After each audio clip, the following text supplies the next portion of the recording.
Bayu. Live. Live. Oh, Mas.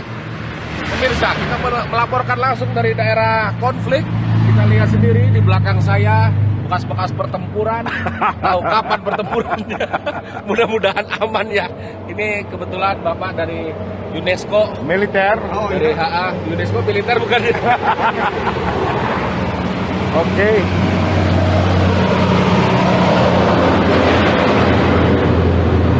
Jadi bagaimana situasi sekarang Pak Bayu, aman? Situasi setelah sarapan kenyang. Kenyang, aman ya? Aman. Agak kondusif. Oke, Aman. oke. Gimana Pak Girang? Situasi lagi aman. Aman dan terkendali. Oke, inilah tempat kami menginap. Kami saat ini berada di Bethlehem, kota perjanjian, kota suci. Lagi di terminal. Kebetulan di sini ada dekat bus terminal. Angkot maksudnya. Lagi nunggu angkot. Oke.